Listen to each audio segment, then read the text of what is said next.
అవుతున్నప్పుడు అంటే మనకి ఇంపార్టెన్స్ ఏం చేస్తున్నాం, ఇప్పుడు మొత్తం 13 సబ్జెక్ట్ ఏదైతే కాంపిటీషన్ లో ప్రిపేర్ అవుతున్నామో అందులో సోషల్ సంబంధించినటువంటి 4 సబ్జెక్టులో జాగ్రఫీ ప్రధానమైన సబ్జెక్ట్.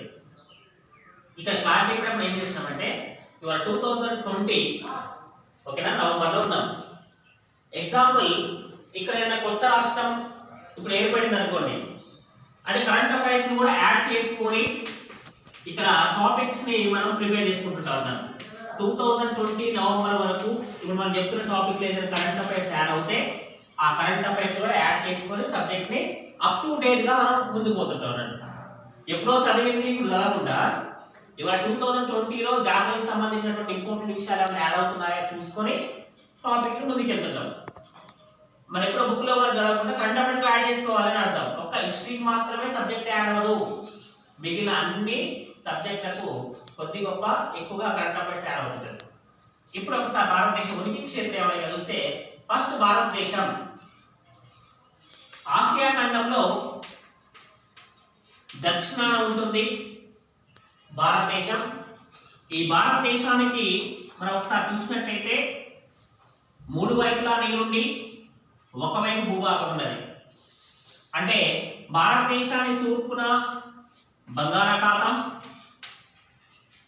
పశ్చిమాన అరేబియా సముద్రం, దక్షిణాన హిందూ మహాసముద్రం, ఉత్తరాన హిమాలయ పర్వతాలు. ఓకే, భారతదేశానికి మనం ఫస్ట్ మనం ఏం చేసుకుంటాం ఈ టాపిక్ లో ఎల్ఎల్ అంటుంటాం. ఆల్రెడీ మీరు స్కూల్ ఏజ్ లో కూడా చదువుకొని ఉంటారు, కాకపోతే మళ్ళీ ఒకసారి మనం తెలవాలి కాబట్టి కింది తెలుసుకోవాలి కాబట్టి ఫస్ట్ ఎల్ఎల్ తో స్టార్ట్ చేద్దాం. భారతదేశానికి ఎల్ఎల్ ఏంటి? తూర్పున బంగాళాఖాతం, పశ్చిమాన అరేబియా సముద్రం, దక్షిణాన హిందూ మహాసముద్రం, ఉత్తరాన హిమాలయ పర్వతాలు. అంటే మన భారతదేశం 3 వైపులా ఏమున్నది? సముద్రం ఉన్నది, వాటర్ ఉన్నది, ఒకవైపు భూభాగం ఉన్నది. 3 వైపులా నీరుండి ఒకవైపు భూభాగం ఉంటే ఏమంటారు? ద్వీపకల్పం అంటారు. ఆల్రెడీ మీరు చదువుకున్నారు కదా, ద్వీపకల్పం అనగా 3 వైపులా నీరుండి ఒకవైపు భూభాగం ఉంటే ఏమంటున్నాం? ద్వీపకల్పం అంటున్నాం. ఈ ద్వీపకల్పం ప్రపంచంలో ఉన్నటువంటి దేశాలను మనం చూసినట్టయితే 3 వైపులా నీరుండి ఒకవైపు భూభాగం ఉన్నటువంటి ఈ ద్వీపకల్పాలు ఏదైతే ఉన్నాయో వాటి యొక్క వేరియం బట్టి మనం చూసినట్టయితే ప్రపంచంలోనే 2వ అతిపెద్ద ద్వీపకల్పం ఇండియా. ప్రపంచంలోనే 2వ అతిపెద్ద ద్వీపకల్పం ఇండియా. మొదటి ద్వీపకల్పం అరేబియా ద్వీపకల్పం ఆసియా ఖండంలో ఉంటుంది, మధ్య ఆసియా. ప్రపంచంలో 2వ అతిపెద్ద ద్వీపకల్పం ఏంటిది? ఇండియా. మొదటిది అరేబియా ద్వీపకల్పం. ద్వీపకల్పం ఏమంటున్నాం? 3 వైపులా నీరుండి ఒకవైపు భూభాగం, 4 వైపులా నీరుంటే దీవి లేక ద్వీపం అంటుంటాం. ప్రపంచంలో అతిపెద్ద దీవి గ్రీన్లాండ్. అంటే 4 వైపులా నీరుంటే దీవి అంటాం, 3 వైపులా నీరుంటే ఒకవైపు భూభాగం ఉంటే ద్వీపకల్పం అంటాం. ప్రపంచంలో అతిపెద్ద దీవి ఏంటిది? గ్రీన్లాండ్. అతిపెద్ద ద్వీపకల్పం ఏంటిది? అరేబియా. సెకండ్ పెద్దది ఇండియా. ఇది ఎల్లరు. ఫస్ట్ మనం ఎప్పుడైనా జాగ్రఫీ చదివేటప్పుడు, ఇండియన్ జాగ్రఫీ చదివేటప్పుడు ఇక ఇండియన్ జాగ్రఫీ చెప్తున్నాయి కదా, ఇక్కడే మన తెలంగాణ సంబంధించిన విషయాలు కూడా యాడ్ చేసుకుంటాం అన్నట్టు మొత్తం. ఇప్పుడు భారతదేశానికి ఎల్లరు తెలుసుకున్నాం. తెలుసుకున్న తర్వాత భారతదేశం యొక్క విస్తీర్ణాన్ని తీసుకున్నట్టయితే 32,87,263 చదరపు కిలోమీటర్ల విస్తీర్ణం కలిగి ఉన్నది. భారతదేశం యొక్క విస్తీర్ణం ఎంత? 32,87,263 చదరపు కిలోమీటర్లు ఉన్నది. ప్రపంచంలో మొత్తం 7 ఖండాలు ఉన్నాయి. ఒక ఖండం కౌంట్లెస్, అంటార్కిటికా ఖండం, అక్కడ దేశాలు లేవు, జనాభా లేదు. మిగిలిన 6 ఖండాలు మనం తీసుకున్నప్పుడు ప్రపంచవ్యాప్తంగా ఇప్పటికీ దాదాపు 227 దేశాలు ఉన్నాయి. ఆ దేశాలలో అత్యధికంగా ఆఫ్రికా ఖండంలో 54 దేశాలు ఉన్నాయి. ఆసియా సెకండ్ యూరోప్ ఖండం ఉంటుంది. అత్యధిక దేశాలు ఉన్న ఖండాల్లో 51 దేశాలు ఉన్నాయి. ఇక్కడ అత్యధిక దేశాలు ఉన్న ఖండం Africa 54, second Europe 51, third place లో ఆసియా ఖండం ఉన్నది. అత్యధిక దేశాల ఖండాల్లో ఇక్కడ 49 దేశాలు ఉన్నాయి. ఓకే, ప్రపంచవ్యాప్తంగా ఉన్నటువంటి దేశాల యొక్క విస్తీర్ణాన్ని తీసుకున్నప్పుడు భారతదేశం యొక్క విస్తీర్ణాన్ని కౌంట్ చేస్తే ప్రపంచంలో అతి విస్తీర్ణ వారి అతిపెద్ద దేశాలు ఇండియా ర్యాంక్ 7th ప్లేస్, 7వ స్థానంలో. Previous question competition exam 7th place. First place లో రష్యా ఉంది. First place Russia, second place Canada, third place America. Alaska రాష్ట్రాన్ని కలిపితే అమెరికా థర్డ్ ప్లేస్ లో ఉంటుంది. ఇవాళ అమెరికా దేశంలో అధ్యక్ష ఎన్నికలు జరుగుతున్నాయి. స్టార్ట్ అయిన ఈవినింగ్, ఇప్పుడు అమెరికా కాలమాన ప్రకారం ఇవాళ మార్నింగ్ వరకు, మన యొక్క కాలమానం వరకు ఇవాళ మార్నింగ్ వరకు జరుగుతాయి. అమెరికా అధ్యక్ష ఎన్నికలు ప్రతి 4 సంవత్సరాలకు ఒక్కసారి లీప్ ఇయర్ లో జరుగుతాయి. అమెరికా అధ్యక్ష పదవి కాలం 4 సంవత్సరాలు. ఓకే, నవంబర్ 3వ తారీఖున నిన్న ఎన్నికలు జరుగుతున్నాయి. 2 పార్టీలు ఉంటాయి కదా, రిపబ్లికన్ డెమోక్రటిక్. ఎవరు పోటీ పడుతున్నారు? ట్రంప్, డొనాల్డ్ ట్రంప్ ప్రస్తుత అధ్యక్ష పోటీ పడుతున్నాడు. ఓకేనా, బిడెన్ పోటీ పడుతున్నాడు. ఇక్కడ రష్యా, కెనడా, అమెరికా దేశాలు విస్తీర్ణ వారికి పెద్ద దేశాల్లో. తర్వాత చైనా ఉంటుంది, తర్వాత బ్రెజిల్ ఉంటుంది, తర్వాత ఆస్ట్రేలియా ఉంటుంది. విస్తీర్ణ వారిగా ప్రపంచంలో మనకన్నా పెద్ద దేశాలు 6 ఉన్నాయి. ఎప్పుడైనా ఎగ్జామ్ అడుగుతాడు, ప్రపంచంలో పెద్ద దేశాలు 2వ స్థానంలో ఏ దేశం ఉన్నది అంటాడు. ఏ స్థానం ఉన్నది? ఏ దేశం ఉన్నది? Canada. First place Russia, second Canada, third America, fourth, fifth, sixth, seventh India. మర్చిపోకండి, గుర్తుంచుకోండి. ఇండియా ర్యాంక్ ఎంత? 7th place. First place Russia, గుర్తుంచుకోండి. ఇప్పుడు ఇవి మనకి బాగా గుర్తుంచుకోవాల్సినటువంటి విషయం. ఓకే, ఇప్పుడు ప్రపంచం యొక్క విస్తీర్ణాన్ని తీసుకున్నప్పుడు, ఓకేనా, విస్తీర్ణం 7వ స్థానంలో ఉన్నది. ప్రపంచం మొత్తం 100% భూభాగం ఉన్నది. 100% భూభాగంలో మన భారతదేశం యొక్క విస్తీర్ణం యొక్క శాతం ఎంత అన్నాడు. ప్రపంచ భూభాగంలో భారతదేశం యొక్క విస్తీర్ణం యొక్క శాతం ఎంత అంటే, జస్ట్ ప్రపంచ భూభాగంలో భారతదేశం యొక్క విస్తీర్ణం యొక్క శాతాన్ని లెక్కించినప్పుడు జస్ట్ 2.4% ఉంటుంది. ప్రపంచం మొత్తం 100% భూభాగం ఉన్నది. అందులో భారతదేశ భూభాగం శాతాన్ని లెక్కిస్తే ఎంత ఉన్నది? జస్ట్ 2.4% ఉన్నది. అంటే చాలా తక్కువ ఉన్నది. అదే జనాభా విషయానికి వస్తే ప్రపంచ అత్యధిక జనాభా ఉన్న దేశం చైనా. అక్కడ 135 కోట్ల మంది ఉన్నారు. ప్రపంచంలో అత్యధిక జనాభా ఉన్న దేశం ఏంటిది? చైనా. ఎంతమంది ఉన్నారు అక్కడ? 135 కోట్ల మంది ఉన్నారు. 2011 జనాభా లెక్కల ప్రకారం ఇండియా యొక్క జనాభా 121 కోట్ల మంది, 121 crores. అర్థమైందా? అంటే ప్రపంచంలో జనాభా వారీగా తీసుకుంటే ఇండియా స్థానం ఎంత? Second place. ఏ దేశం తర్వాత? చైనా తర్వాత. అర్థమైందా? ఇప్పుడు ఐక్యరాజ్య సమితి ఒక సర్వే ప్రకారం 2040 సంవత్సరం నాటికి, ఐక్యరాజ్య సమితి ఒక సర్వే ప్రకారం 2040 సంవత్సరం నాటికి చైనా జనాభాను దాటి భారతదేశం ఫస్ట్ ప్లేస్కి వెళ్తుందని ప్రకటించింది. అర్థమైందా? అంటే ఇక్కడ చైనాలో జనాభా మన దేశంలో విధంగా పెరుగుతలేదు. మన దేశంలో ప్రతి సంవత్సరానికి 1,80,00,000 మంది పెరుగుతున్నారు సంవత్సరానికి. అక్కడ 135 కోట్ల మంది జనాభా ఉన్నటువంటి చైనాను ఈ మన యొక్క జనాభా పెరుగుదల రేటు కనుక చూస్తే ఈజీగా 2040 సంవత్సరం నాటికి దాటేస్తుందని చెప్పి ఐక్యరాజ్యం చెప్పింది. అంటే 2040 సంవత్సరం నాటికి ఇండియా ప్రపంచంలో అత్యధిక జనాభా ఉన్నటువంటి దేశాలను ఫస్ట్ ప్లేస్కి వెళ్తుందని చెప్పిందండి. మనం చెప్తలేము, ఐక్యరాజ్య సమితి చెప్పింది. అర్థమైందా? అంటే చైనాను ఈజీగా ట్రాక్ చేయొచ్చు. అవునా కదా? దేంట్లో మనం డెవలప్మెంట్ కాకుండా కూడా జనాభా పెంచడంలో మాత్రం ఫస్ట్ ఉన్నామని అర్థం. అవునా కదా? జనాభాని పెంచడంలో మనం ఇచ్చిన వాళ్ళు లేరు అని అర్థం. ఎందుకంటే చైనాలో రూల్స్ ఉన్నాయి, ఒక్కలే కనాలి అని. అది మనకు ఆ రూల్స్ లేవు.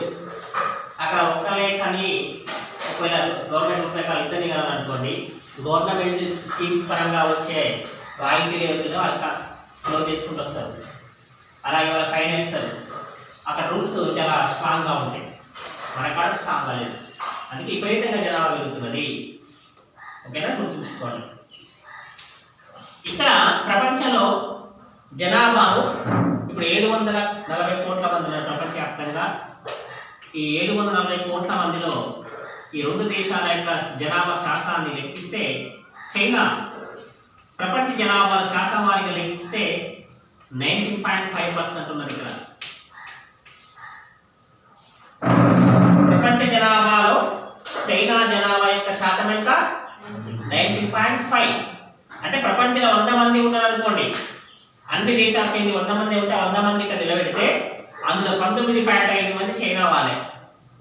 అదే ప్రపంచ జనాభాలో భారతదేశం యొక్క జనాభా శాతాన్ని తీసుకున్నప్పుడు ఎంతమంది ఉన్నారు? 16.5% ఉన్నారు. ఒక నిమిషం, 17.5% ఉన్నారు. 19.5, 17.5 ఈ రెండు కలిపితే 36-35% ఇదే ఉన్నారు. 37%. అంటే 37 ప్రపంచంలో ప్రతి 100 మందిలో 37 మంది చైనా భారతదేశానికి చెందిన వాళ్ళు. ప్రపంచంలో ప్రతి 100 మందిలో 37 మంది చైనా భారతదేశానికి చెందిన వాళ్ళే. విస్తీర్ణ పరంగా జస్ట్ 2.4% ఉంటే జనాభా పరంగా 17.5% ఉంది. ఇక్కడ పెరుగుతుంది. ఇప్పుడు 2011 జనాభా లెక్కలకు అది 2021 వచ్చినానికి ఇంకా జనాభా పెరగవచ్చు, గుర్తుంచుకోండి. ఓకే, ఇప్పుడు భారతదేశంలో విస్తీర్ణ వారిగా తీసుకున్నప్పుడు అతిపెద్ద రాష్ట్రం రాజస్థాన్. విస్తీర్ణ వారిగా అతిపెద్ద రాష్ట్రం రాజస్థాన్. తెలంగాణ 12th ప్లేస్ లో ఉంటుంది. చిన్న రాష్ట్రం ఏంటిది? చిన్న రాష్ట్రం గోవా. విస్తీర్ణ వారిగా చిన్న రాష్ట్రం గోవా, పెద్ద రాష్ట్రం రాజస్థాన్. తెలంగాణ ప్లేస్ 12. 2011 జనాభా లెక్కల ప్రకారం అత్యధిక జనాభా ఉన్న రాష్ట్రం ఉత్తరప్రదేశ్, తక్కువ సిక్కిం. మళ్ళీ తెలంగాణ కూడా 12th ప్లేస్ లో ఉన్నది. జనాభా 12th ప్లేసే, విస్తీర్ణంలో కూడా 12th ప్లేస్ లో ఉన్నది. ఒక్క ఉత్తరప్రదేశ్ జనాభా 19.9 కోట్ల మంది ఉన్నారు. అంటే నియర్లీ 20 కోట్ల మంది ఉన్నారు. 2011 జనాభా లెక్కల ప్రకారం అత్యధిక జనాభా కలిగిన రాష్ట్రం ఏంటిది? ఉత్తరప్రదేశ్. ఈ ఉత్తరప్రదేశ్ జనాభాను తీసుకొని ఒక 20 కోట్లు ఎగ్జాంపుల్ మనం అనుకుంటే పక్కన పెడితే అది తక్కువ జనాభా కలిగినటువంటి 50 దేశాల యొక్క జనాభాతో సమానం. అతి తక్కువ జనాభా కలిగిన 50 దేశాలు తీసుకున్నాం అనుకోవాలి, ఆ 50 దేశాలతో సమానం. అంటే 50 దేశాల తక్కువ జనాభా దేశాల జనాభా మొత్తం కలిగినా కూడా ఉత్తరప్రదేశ్ కన్నా తక్కువే. అది బట్టి అర్థం చేసుకోవచ్చు, ప్రపంచ అత్యధిక జనాభా భారతదేశంలో కేంద్రీకృతమై ఉన్నది అని అర్థం. ఇవాళ భారతదేశంలో అమెరికాలో ఎలక్షన్ జరుగుతున్నాయి. ఒక్క ఉత్తరప్రదేశ్ మహారాష్ట్ర జనాభా కలిపితే అమెరికా కన్నా ఎక్కువ. ఒక ఉత్తరప్రదేశ్ మహారాష్ట్ర జనాభా కలిపితే అమెరికా జనాభా కన్నా ఎక్కువ. అర్థమైందా? అంటే అంత జనాభా భారతదేశంలో కేంద్రీకృతమై ఉన్నది అని. అంటే విపరీతమైనటువంటి జనాభా పెరుగుతుంది భారతదేశంలో. ఓకేనా? జనాభా విస్తృతం అంటుంటాం. విపరీతమైన జనాభా పెరుగుతుంది ఇండియా. విస్తీర్ణ వారిగా ఇండియా 7వ స్థానంలో ఉంటే జనాభా వారిగా 2వ స్థానంలో ఉన్నది. విస్తీర్ణ వారిగా అతిపెద్ద దేశం రష్యా. ఇప్పటికి రష్యా 1,17,00,000 చదరపు కిలోమీటర్ల విస్తీర్ణం కలిగి ఉన్నది. రష్యా దేశం 2 ఖండాల్లో ఉంటుంది, ఆసియాన్, యూరోప్ ఖండాలు. రష్యా దేశం పాపులేషన్ పరంగా చైనా ఫస్ట్ ప్లేస్ లో ఉంటే ఇండియా సెకండ్ ప్లేస్ లో ఉన్నది. ఖండాల వారిగా చూస్తే అత్యధిక జనాభా ఆసియా ఖండంలో ఉన్నది. 60-65% పాపులేషన్ ఒక్క ఏషియన్ కాంటినెంట్ లోనే ఉన్నది. 60 నుంచి 65% జనాభా ఒక ఆసియా ఖండంలోనే కేంద్రీకృతమై ఉన్నది. ప్రపంచంలో అత్యధిక జనాభా ఉన్న ఖండం, అతిపెద్ద ఖండం కూడా ఆసియానే. ఎందుకు అంటే ఎక్కడైతే వాటర్ ఫెసిలిటీస్ ఉంటాయో, ఎక్కడ సారవంతమైన నెలలు ఉంటాయో, ఎక్కడ నివాసానికి యోగ్యంగా ఉంటుందో అక్కడే పాపులేషన్ ఉంటుంది. ఏదో ఎలా ఉండమంటారా? ఉండదు. ఎక్కడైతే అనుకూలంగా ఉంటుందో అక్కడే ఉంటారు. గుర్తుంచుకోండి. ఓకేనా? భారతదేశాన్ని ఒకసారి మనం చూసినట్టయితే జాగ్రఫికల్గా ఇవాళ భారతదేశంలో ఇవాళ 29 రాష్ట్రాలు ఉన్నాయి. అవునా? 8 కేంద్రపాలిత ప్రాంతాలు. కరెంట్ అఫైర్స్ ప్రకారం యాక్చువల్గా 9, 2 లద్దాఖ్ అండ్ శ్రీనగర్, జమ్మూగా కొత్తగా కేంద్రపాలిత ప్రాంతాలు అయినా అంతకుముందు 7 ఉన్నాయి కదా. 7 7+2 9 అయినాయి. ఇవాళ డామన్ డయ్యూ, దాద్రా నగర్ హవేలీ కలిపేస్తున్నారు, ఒకటి కేంద్రపాలిత ప్రాంతంగా చేస్తున్నారు.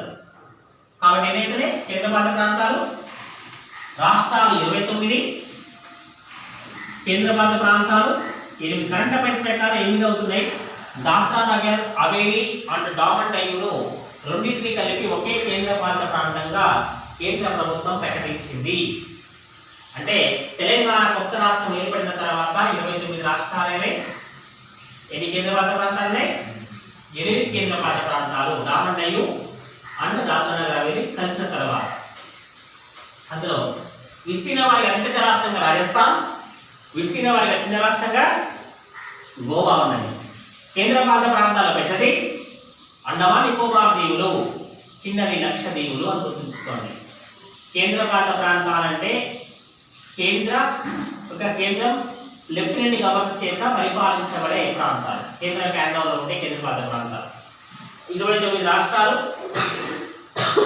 8 కేంద్రపాలిత ప్రాంతాలు. ఓకే, ఇప్పుడు భారతదేశంలో చూసినట్టయితే ఉత్తరాన నార్త్ ఇండియా అంటున్నాం, దక్షిణాన సౌత్ ఇండియా అంటున్నాం. ఇవాళ ఉత్తర భారతదేశానికి దక్షిణ భారతదేశానికి క్లైమేట్ పరంగా తేడా ఉంటుంది. ఓకేనా, ఫుడ్ పరంగా తేడా ఉంటుంది, లాంగ్వేజ్ పరంగా తేడా ఉంటాయి. అంటే భారతదేశాన్ని మొత్తం తీసుకుంటే భిన్న సంస్కృతులు కనపడుతుంటాయి, భిన్న తేడాలు కనపడుతుంటాయి.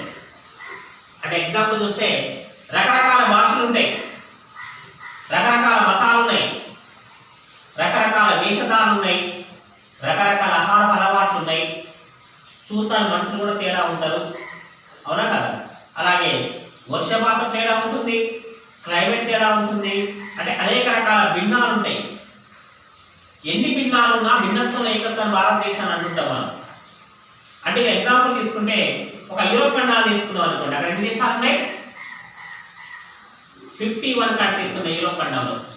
ఈ యొక్క 51 దేశాల యొక్క ఆ ఖండంలో ఉన్నటువంటి తేడాలు మనం గమనించినట్లయితే అక్కడ ఉన్నటువంటి తేడాలన్నీ మన దేశంలో కనపడుతుంటాయి. అంటే ఇక్కడ ఏమంటుంటాం అంటే భారతదేశాన్ని ఇన్ని తేడాలు ఉండటం వలన భారతదేశాన్ని ఖండానికి ఉండాల్సిన లక్షణాలు ఉన్నాయి కాబట్టి భారతదేశం ఏమన్నా ఉపఖండం, సబ్ కాంటినెంట్ అంటారు. భారతదేశాన్ని భౌగోళికంగా ఏమంటున్నాం? ఉపఖండం, సబ్ కాంటినెంట్. ఎందుకంటున్నాం? ఒక ఖండానికి ఉండాల్సిన లక్షణాలని మన దేశానికి ఉన్నాయి అని అంటాం. ఒక ఖండానికి ఉండాల్సిన లక్షణాలని మన దేశానికి ఉన్నాయి కాబట్టి ఏమంటున్నాం? భారతదేశాన్ని ఉపఖండం లేక సబ్ కాంటినెంట్ అంటున్నాం. Sub continent. ఇన్ని తేడాలు ఉన్నాయి కాబట్టి అందుకనే గుర్తుంచుకోండి, భారతదేశంలో ఎన్ని మతాలున్నా, ఎన్ని భాషలున్నా, ఎన్ని ఆహార అలవాట్లున్నా చూడటానికి మనుషులు కూడా తేడా ఉంటారు. మనం ఈశాన్య రాష్ట్రాలకు వెళ్తే వాళ్ళు చైనా కల్చర్ ఉంటుంది, లోకల్ ప్లేస్ ఇట్లా మనం చూడటానికి ఇక్కడ మనుషులు అక్కడ తేడా ఉంటుంది. అయినా భారతీయులు అంటుంటాం.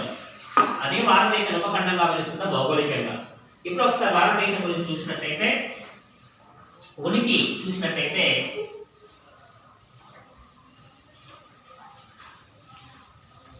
గుర్తులేదు ఇవన్నీ. మీరు ఫస్ట్ వినండి, నోట్స్ రాసుకుంటే రన్నింగ్ నోట్స్ రాసుకుంటే లేకపోతే నేను నోట్స్ ఇస్తాను రాసుకుంది ఉంటే వినండి క్లియర్గా. నెక్స్ట్ ఒకసారి ఉనికి. భారతదేశాన్ని చూసినట్టయితే అక్షాంశాలు రేఖాంశాలు అంటుంటారు. భూమిపైన అడ్డంగా గీయబడిన వాటిని అక్షాంశాలు అంటారు, ఊహారేఖలు. ఆ యొక్క అక్షాంశాలను ఖండిస్తూ భూమధ్య రేఖను ఖండిస్తూ నిలువుగా గీయబడిన రేఖలు ఏమంటారు? రేఖాంశాలు అంటారు, ఊహారేఖలు. అవి కూడా అక్షాంశాలు మొత్తం భూమధ్య రేఖతో కలిపి 181 ఉంటాయి, భూమిపైన అడ్డంగా గీయబడిన రేఖలు. రేఖాంశాలు 360 ఉంటాయి, ఇవి నిలువుగా గీయబడిన రేఖలు. అక్షాంశాలు రేఖాంశాలు ఊహారేఖలు. మరి ఏంటి అక్షాంశాలు రేఖాంశాలు యూజ్ ఏంటంటే, అక్షాంశాలను బేస్ చేసుకొని ప్రపంచ దేశాల యొక్క శీతోష్ణ స్థితిని తెలుసుకోవచ్చు. అక్షాంశాలను బేస్ చేసుకొని ఏం తెలుసుకోవచ్చు? ప్రపంచ శీతోష్ణ స్థితిని తెలుసుకోవచ్చు. ఎక్కడ ఏ శీతోష్ణ స్థితి ఉందో అక్షాంశాలను బేస్ చేసి తెలుసుకోవచ్చు. మొత్తం ఎన్ని ఉన్నాయి? 181. ఆ 181లో ఒకసారి మనం చూసినట్టయితే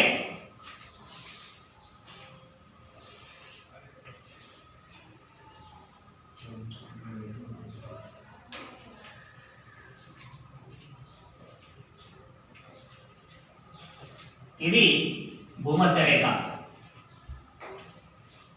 0 డిగ్రీస్ అక్షాంశ రేఖ ఏమంటారు భూమధ్య రేఖ ఈక్వేటర్. ఎప్పుడైనా గుర్తుపెట్టుకోండి మీరు ఫస్ట్ మనకి జాగ్రఫీని పర్ఫెక్ట్గా చదవాలంటే మ్యాప్ రీడింగ్ వెరీ ఇంపార్టెంట్. ప్రపంచంలో ఏది ఎక్కడ ఉందో భారతదేశం ఏది ఎక్కడ ఉందో మనం ఆటోమేటిక్గా మన మైండ్లో ఫిక్స్ చేసుకోవాలి. అందుకే మ్యాప్ రీడింగ్ అనేది వెరీ ఇంపార్టెంట్. జాగ్రఫీకి మ్యాప్ ఇంపార్టెన్స్ ఒకసారి మనం చూస్తే ఇది మనకి ఎప్పటికీ ఇంపార్టెన్స్. ఇది భూమధ్య రేఖ పైన ఉన్నదాన్ని ఉత్తరార్ధగోళము అంటారు, కింద ఉన్నదాన్ని దక్షిణార్ధగోళం అంటారు.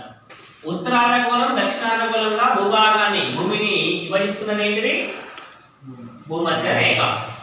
ఇప్పుడు భూమధ్య రేఖ 0 డిగ్రీస్ అక్షాంశ రేఖ. ఈ భూమధ్య రేఖ పైన 90 అక్షాంశాలు కింద 90 అక్షాంశాలు ఉంటాయి. 90 + 90 180 + 1 భూమధ్య రేఖ.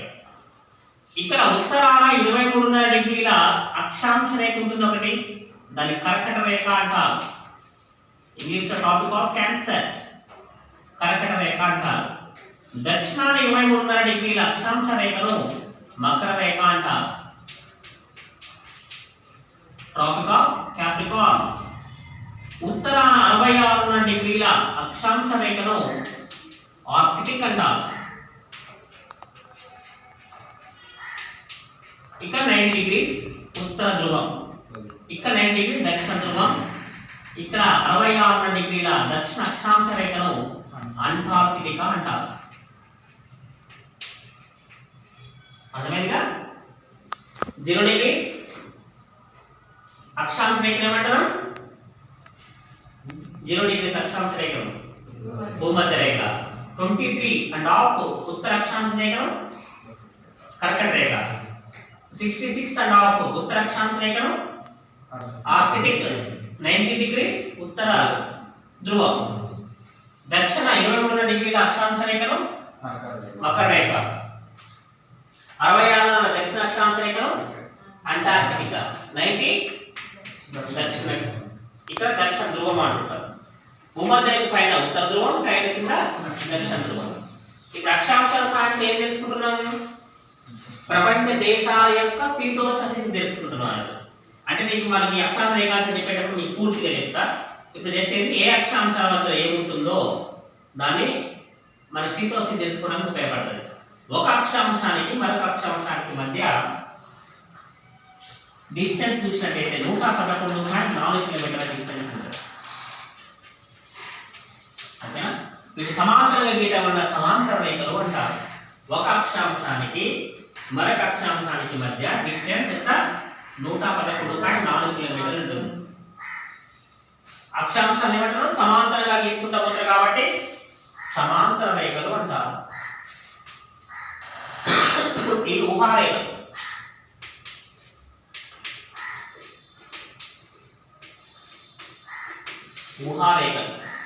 మీకు కనపడవు. మరి ఎక్కడి నుంచి చెప్తున్నా తెలుసుకోవాలంటే ఒక పరికరాన్ని ఉపయోగించాలి. అక్షాంశాల యొక్క ఉనికిని తెలుసుకోవడానికి 6 టెన్స్ అనే ఒక పరికరాన్ని ఉపయోగిస్తాం. ఈ 6 టెన్స్ అనే ఒక పరికరాన్ని ఉపయోగిస్తే ఏ అక్షాంశం ఎక్కడి నుంచి వెళ్తుందో తెలుస్తుంది.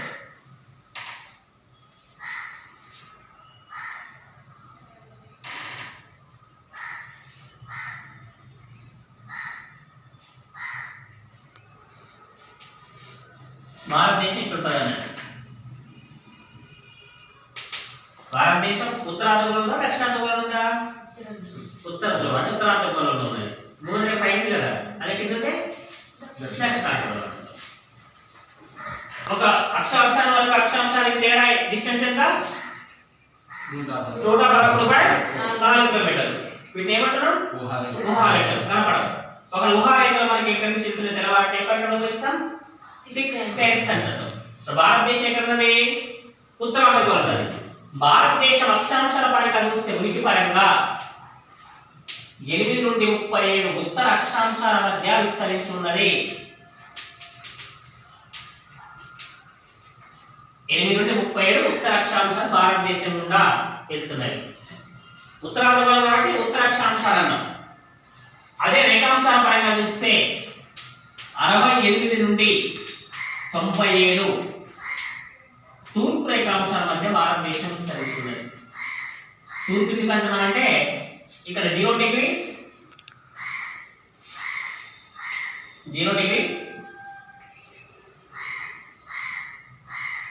రేఖాంశం ఇది. ఈ 0 degrees రేఖాంశానికి ఇటు నుంచి ఇటు పక్కన తూర్పున 179 రేఖాంశాలు, ఇటు తూర్పు రేఖాంశాలు అంటారు. పశ్చిమాన 179 వీటిని పశ్చిమ రేఖాంశాలు అంటారు. తూర్పు రేఖాంశాలు పశ్చిమ రేఖాంశాలు అంటారు. 179 ప్లస్ 179 ఎంత? 179 ప్లస్ 179 358 ప్లస్ 0 అంటే ఈ 0 ని సెపరేట్ లెక్కించాలి. ఇక్కడ లాస్ట్ లో 180 ఉంటుంది, ఇటు ఉంటుంది, ఇటు కూడా సేమ్ అదే రేఖ ఉంటుంది. అంటే మ్యాప్ లో రెండు వైపులా కనపడుతుంది, గ్లోబ్ లో ఒకటే రేఖ ఉంటుంది. 180 డిగ్రీ రేఖ సెపరేట్ లెక్కిస్తారు దాన్ని. అది రెండు వైపులు ఎందుకు ఉంటుందో చెప్తా. ఈ 180 డిగ్రీ రేఖ సెపరేట్ లెక్కిస్తే 179 ప్లస్ 179 358 ప్లస్ 0 1 అండ్ 181 మొత్తం 360 రేఖాంశాలు ఉంటాయి. ఇటు తూర్పు ఇటు పశ్చిమ. మనం తూర్పు ఉన్నాం కాబట్టి తూర్పు రేఖాంశాలు అంటున్నాం. 180 డిగ్రీల రేఖను అంతర్జాతీయ దిన రేఖ అంటారు. రెండు వైపులు లెక్కిస్తుంటారు దాన్ని మ్యాప్ లో, గ్లోబ్ అయితే లెక్కించారు. ఇవాళ మనకి పగలు మార్నింగ్, అమెరికా వాళ్ళకి రాత్రి. ఆ డిఫరెన్స్ ఎలా ఉంటే చెప్తారు. ఇప్పుడు రేఖాంశాల సహాయంతో ఏం తెలుసుకుంటారు అంటే ప్రపంచ దేశాల మధ్య ఏ దేశంలో ఎంత సమయం అయిందో తెలుసుకోవచ్చు. అంటే ప్రపంచ దేశాల యొక్క కాలమానాన్ని దేని ద్వారా తెలుసుకుంటాం? రేఖాంశాల సహాయంతో తెలుసుకుంటాం. ఏ దేశంలో ఎంత టైం అయిందో తెలుసుకుంటాం. ఎలా తెలుసుకుంటాం అంటే భూభ్రమణం చేస్తున్నప్పుడు, ఓకేనా, ఒక రేఖాంశం నుండి మరొక రేఖాంశాన్ని దాటడానికి 4 నిమిషాల టైం తీసుకుంటుంది. ఓకేనా. భూమి తన భ్రమణం చేయడానికి 23 గంటల 56 నిమిషాల 4.09 సెకండ్ టైం పడుతుంది. భూమి 23.5 డిగ్రీలు వంగి తన అక్షం పైన గంటకి 1610 కిలోమీటర్ల వేగంతో పడమర నుండి తూర్పుకి భూమి భ్రమణం చేస్తుంది. భూమి తన చుట్టూ తాను తిరగడాన్ని ఏమంటున్నాం? భూభ్రమణం. తన చుట్టూ తాను తిరుగుతూ సూర్యుడు తిరగడాన్ని పరిభ్రమణం అంటుంటాం. భూభ్రమణానికి పట్టే సమయం ఎంత? 23 గంటల 56 నిమిషాల 4.09 సెకండ్. దీన్ని భూభ్రమణం అంటారు. అవునా. ఈ భూభ్రమణం అనగా ఒక రోజు. ఆ భూమి భ్రమణం చేస్తున్నప్పుడు ఒక అక్షాంశం నుండి ఒక రేఖాంశం నుండి మరొక రేఖాంశానికి దాటానికి ఎంత టైం ఇస్తున్నది? 4 నిమిషాలు. అలా 360 ఇంటూ 4 నిమిషాలు వేసుకొని ఎంత టైం వస్తుంది? 24 గంటల టైం వస్తుంది. అంటే ఒక రేఖాంశం నుండి మరొక రేఖాంశం దాటానికి ఎంత టైం పడుతున్నది? 4 నిమిషాల టైం పడుతున్నది. అలా ఈ యొక్క 360 ఇంటూ 4 వేసుకుంటే మనకి 24 అవర్స్ టైం అంటే ఒక డే వస్తుంది. అర్థమైందా?